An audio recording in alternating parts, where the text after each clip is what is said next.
ತಗೊಳ್ಳಿ, ಮಾತ್ರೆ ಹಾಕೊಳ್ಳಿ. ತಗೊಳ್ಳಿ.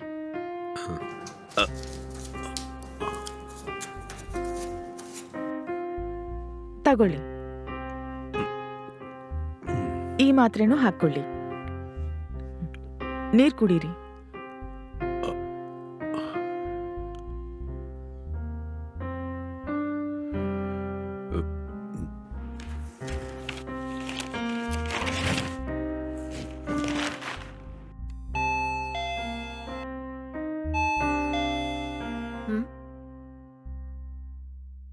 ಕನಕಮ್ಮ, ಯಾರಂತ ನೋಡಿ.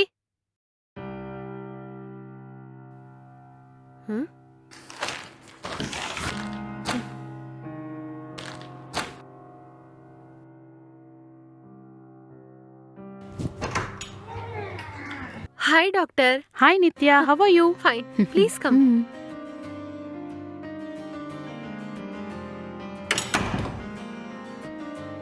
ಮತ್ತೆ ಡಾಕ್ಟರ್, ಅಪ್ಪಂಗೆ ಇವಾಗ ನಾರ್ಮಲ್ ಆಗಿದೆಯಲ್ಲ, ಏನು ಪ್ರಾಬ್ಲಮ್ ಇಲ್ವಲ್ಲ? ಪ್ರಾಬ್ಲಮ್ ಇಲ್ಲ ಅಂತ ಹೇಳಕ್ಕಾಗಲ್ಲ.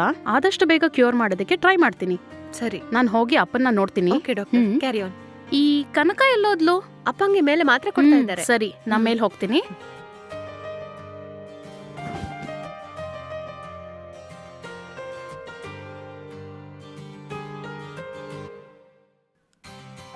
ಸರಿ, ನೀವು ರೆಸ್ಟ್ ತಗೊಳ್ಳಿ. ನಾನು ಹೋಗಿ ಅಡಿಗೆ ಮಾಡ್ತೀನಿ. ವಿಶ್ವನಾಥನ್ ಸರ್, ನಾವ್ ಒಳಗ್ ಬರ್ಬೋದಾ? ಯಜಮಾನ್ರೆ, ಡಾಕ್ಟ್ರಮ್ಮ ಬಂದಿದ್ದಾರೆ. ಏನ್ ವಿಶ್ವನಾಥನ್ ಸರ್, ಮಾತ್ರೆ ಎಲ್ಲ ಟೈಮ್ ಸರಿಯಾಗಿ ತಗೊಂತಾ ಇರೋ ಹಾಗಿದೆ? ಅದೆಲ್ಲ ಕಣಕ ಟೈಮಿಗೆ ಸರಿಯಾಗಿ ಕರೆಕ್ಟಾಗಿ ಕೊಡ್ತಾಳೆ ಮೇಡಮ್. ಸರಿ, ನೀವು ಮಾತಾಡ್ತಾ ಇರಿ, ನಾನು ಹೋಗಿ ಅಡಿಗೆ ಮಾಡ್ತೀನಿ. ಆಯ್ತಮ್ಮ. ಮತ್ತೆ ಹೇಗಿದ್ದೀರಾ ಸರ್? ಅದನ್ನ ನೀವೇ ಡಾಕ್ಟರ್ ನೋಡಿ ಹೇಳ್ಬೇಕು. ಈಗೋ ಈಗ್ಲೇ ನೋಡ್ತೀನಿ. ಕೈ ತೋರ್ಸಿ.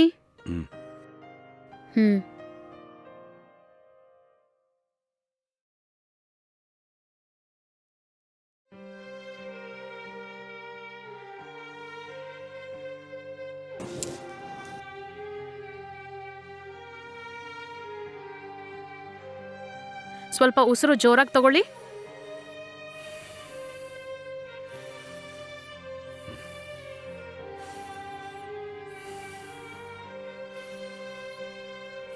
ಸ್ವಲ್ಪ ಬೆನ್ ತೋರಿಸಿ.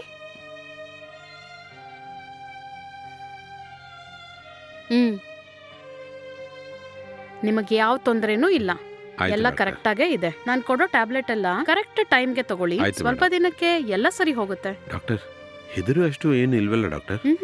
ನೀವು ಹೆದರೋ ತರ ಏನೂ ಇಲ್ಲ ಸರ್. ನಾನು ಎಷ್ಟೇ ಅಡ್ವೈಸ್ ಮಾಡಿದ್ರು ನೀವು ಸ್ಮೋಕಿಂಗ್ ಮಾತ್ರ ಬಿಡ್ಲೇ ಇಲ್ಲ. ಈಗ ಪ್ರಾಬ್ಲಮ್ ಬಂದ ತಕ್ಷಣ ಬಿಟ್ರಲ್ಲ. ನೀವು ಹೇಳೋದು ನಿಜನೇ. ಇವಾಗ್ಲೂ ನನ್ನ ಪ್ರಾಣನ್ನ ಹಿಡಿದಿಟ್ಕೊಂಡಿರೋದು ನನ್ನ ಮಗಳಿಗೋಸ್ಕರನೇ ಡಾಕ್ಟರ್. ಸರಿ ಬಿಡಿ ಸರ್, ಬೇಗನೆ ನಿತ್ಯ ನಿಮ್ಮನ್ನ ಅರ್ಥ ಮಾಡ್ಕೊಂತಾರೆ. ನಾನು ಬರ್ಕೊಟ್ಟಿರೋ ಟ್ಯಾಬ್ಲೆಟ್ ಎಲ್ಲ ಕರೆಕ್ಟ್ ಟೈಮಿಗೆ ತಗೊಂತಾ ಇದ್ದೀರಾ ಅಲ್ವಾ? ಅಫ್ಕೋರ್ಸ್ ಡಾಕ್ಟರ್, ಅದೆಲ್ಲ ಪ್ರಾಪರ್ ಆಗಿ ತಗೋತಾ ಇದ್ದೀನಿ. ಗುಡ್. ಇದನ್ನೇ ಫಾಲೋ ಮಾಡಿದ್ರೆ ಆದಷ್ಟು ನಾವು ಆಪರೇಷನ್ನೇ ಇಲ್ಲದೆ ಇದೇ ತರ ಮೆಡಿಸಿನ್ ಅಲ್ಲೇ ಕ್ಯೂರ್ ಮಾಡೋದಕ್ಕೆ ಟ್ರೈ ಮಾಡೋಣ. Okay doctor. ಹಾಗೆ ನಾನು ನನ್ನ ಕಂಪನಿಗೆ ಆವಾಗವಾಗ ಹೋಗಿ ವರ್ಕ್ ಎಲ್ಲ ಮಾಡ್ಬೋದಾ ಡಾಕ್ಟರ್? ನೋನು, ನಿಮ್ ಬಾಡಿ ಇರೋ ಕಂಡೀಷನ್ಗೆ ನೀವು ಎಲ್ಲಿಗೂ ಹೋಗ್ಬಾರ್ದು. ಖಂಡಿತ ರೆಸ್ಟ್ ತಗೊಂಡ್ಲೇಬೇಕು. ನೀವು ಬೇಕು ಅಂದ್ರೆ ನಿಮ್ ಡಾಕ್ಟರ್ ನಿತ್ಯಾನ ಕಂಪನಿ ನೋಡ್ಕೊಳಕ್ ಹೇಳ್ಬೋದಲ್ವಾ? ಆಕ್ಚುಲಿ ಅವ್ರ ತಾನೇ ನೆಕ್ಸ್ಟ್ ಓನರ್. ಕರೆಕ್ಟೇ ಡಾಕ್ಟರ್, ಆದರೆ ಅದಕ್ಕೆಲ್ಲ ಚಾನ್ಸೇ ಇಲ್ಲ ಡಾಕ್ಟರ್. ಅವಳಿಗೆ ಈ ಆಫೀಸು, ಕಂಪನಿ, ವರ್ಕು ಇವೆಲ್ಲದರಲ್ಲೂ ಚೂರು ಇಂಟ್ರೆಸ್ಟೇ ಇಲ್ಲ ಡಾಕ್ಟರ್. ಒಂದು ಅಪ್ಪನಾಗಿ ನಾನು ಅವಳನ್ನ ಮದುವೆ ಮಾಡ್ಕೊಳ್ಳಕ್ಕೆ ಹೇಳಿದ್ರು ಮದುವನ್ನೇ ಮಾಡ್ಕೋತಾ ಇಲ್ಲ ಡಾಕ್ಟರ್. ಆಮೇಲೆ ಹೇಗೆ ಇದೆಲ್ಲ ನಡೆಯಕ್ಕೆ ಸಾಧ್ಯ ಡಾಕ್ಟರ್? ಒಂದ್ ವೇಳೆ ನಿತ್ಯ ಯಾರನ್ನಾದ್ರೂ ಲವ್ ಮಾಡ್ತಾ ಇದ್ದಾಳೋ ಏನೋ? ಹಾಗಿದ್ರೂ ಕೂಡ ನಾನು ಸಂತೋಷ ಪಡ್ತಿದ್ನಲ್ಲ. ನನಗೆ ಮದುವೆನೇ ಬೇಡ ಅಂತ ಹೇಳ್ತಾ ಇದ್ದಾಳೆ. ಇದೇ ನನ್ನ ಮನಸ್ಸಿಗೆ ತುಂಬಾ ಬೇಜಾರಾಗಿದೆ ಡಾಕ್ಟರ್. ಸರಿ ಬಿಡಿ ಸರ್, ಈಗಿರೋ ಹುಡುಗಿರೆಲ್ಲ ಹೀಗೆ ಇದ್ದಾರೆ. ನಾವು ಫೋರ್ಸ್ ಎಲ್ಲ ಮಾಡ್ಲೇಬಾರ್ದು. ಒಂದಿನ ಅವರೇ ಅರ್ಥ ಮಾಡ್ಕೊಂತಾರೆ. ಅದೆಲ್ಲ ನನಗೆ ಅರ್ಥ ಆಗ್ತಾ ಇದೆ ಡಾಕ್ಟರ್. ಆದರೆ ಅವಳಿಗೆ ಇವಾಗಲೇ 30 ವರ್ಷ ಆಯಿತು. ನನಗೂ ಆರೋಗ್ಯ ಸರಿ ಇಲ್ಲ. ಇನ್ನೂ ಮದುವೆ ಬೇಡ ಅಂತ ಲೇಟ್ ಮಾಡ್ತಾ ಹೋಗ್ತಾ ಇದ್ರೆ ನಾನು ಏನು ಮಾಡೋದು ಡಾಕ್ಟರ್? ಒಂದು ವೇಳೆ ನಾನು ಹೋದರೆ ಅವಳು ಒಬ್ಳೇ ಇದ್ದು ಏನು ಮಾಡ್ತಾಳ ಡಾಕ್ಟರ್? ಸರ್, ಸುಮ್ಮನೆ ಫೀಲ್ ಮಾಡೋದನ್ನ ಬಿಟ್ಬಿಡಿ. ನಾನು ನಿತ್ಯ ಜೊತೆ ಮಾತಾಡಿ ನೋಡ್ತೀನಿ. ಆಮೇಲೆ ಈ ತರ ಆಫೀಸ್ಗೆ ಹೋಗ್ತೀನಿ, ಕಂಪನಿ ನೋಡ್ಕೊಬೇಕು ಅಂತ ಹೊರಗಡೆ ಎಲ್ಲೂ ಹೋಗ್ಬಾರ್ದು. ಫ್ಯಾಕ್ಟ್ರಿಗೆ ಹೋದ್ರೆ ಪೊಲ್ಯೂಷನ್ ಇಂದ ಲಂಗ್ಸ್ ತುಂಬಾ ಎಫೆಕ್ಟ್ ಆಗುತ್ತೆ ಸರ್. ಜೀವಕ್ಕೆ ಅಪಾಯ ಆಗತ್ತೆ ಸರ್. ಅರ್ಥ ಆಯ್ತಾ? ಓಕೆ, ಅರ್ಥ ಆಯಿತು ಡಾಕ್ಟರ್. ಬಟ್ ಈ ಥರ ಮಾಸ್ಕು, ಸೇಫ್ಟಿ ಡ್ರೆಸ್ಸು ಈ ಥರ ಆಫೀಸ್ಗೆ ಹಾಕ್ಕೊಂಡು ಹೋಗ್ಬೋದಾ ಡಾಕ್ಟರ್? No way. ದಯವಿಟ್ಟು ಅರ್ಥ ಮಾಡ್ಕೊಳ್ಳಿ ಸರ್. ಇವಾಗಿರೋ ಎಲ್ಲ ಕಂಪನಿ ಓನರ್ಸು ಆನ್ಲೈನ್ನಲ್ಲೇ ಪ್ರೋಗ್ರಾಮ್ ಮಾಡ್ತಾ ಇದ್ದಾರೆ. ಆ ಥರ ನೀವೇನಾದ್ರೂ ಟ್ರೈ ಮಾಡಿ. ಆಯ್ತು ಡಾಕ್ಟರ್. ಸರಿ, ನೀವು ರೆಸ್ಟ್ ತಗೊಳ್ಳಿ. ನಾನು ಹೋಗಿ ಬರ್ತೀನಿ ಸರ್.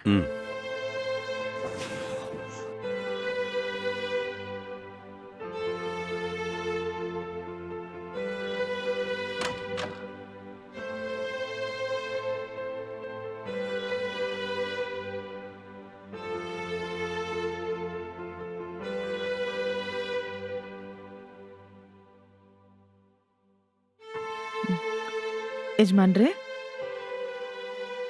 ಊಟ ರೆಡಿಯಾಗಿದೆ, ಬನ್ನಿ ಹೋಗೋಣ.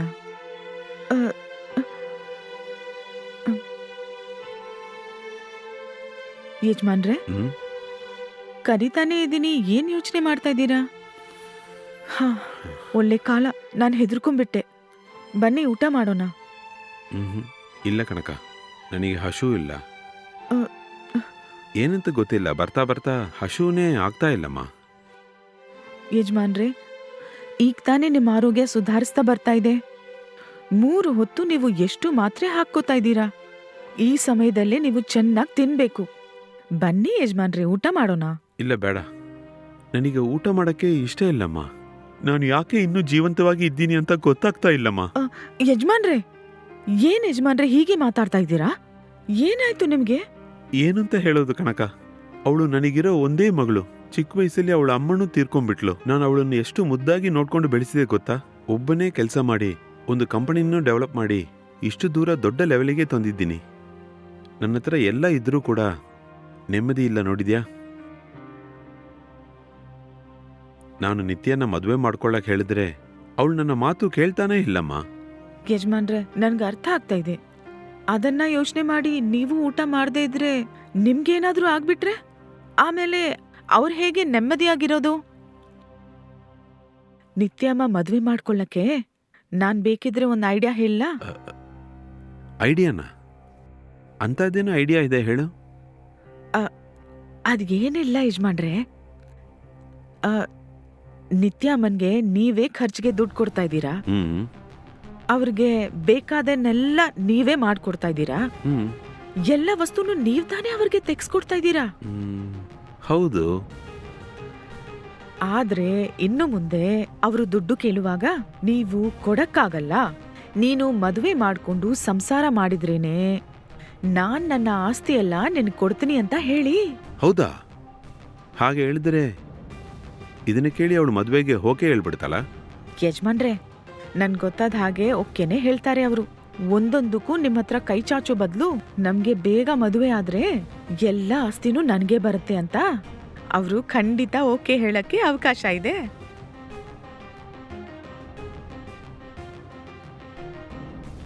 ಸರಿ, ನಾನು ಮಾತಾಡಿ ನೋಡ್ತೀನಿ. ಇದು ಒಳ್ಳೆ ಐಡಿಯಾನೇ. ಅವಳು ಎದ್ದಾಯ್ತಾ? ಅವರು ಇನ್ನೂ ಮಲ್ಕೊಂಡೇ ಇದ್ದಾರೆ. ನೀವು ಬೇಡದೆ ಏನು ಯೋಚನೆ ಮಾಡಬೇಡಿ. ನಾನು ಊಟ ತೆಗ್ದಿಡ್ತೀನಿ, ನೀವು ಬನ್ನಿ.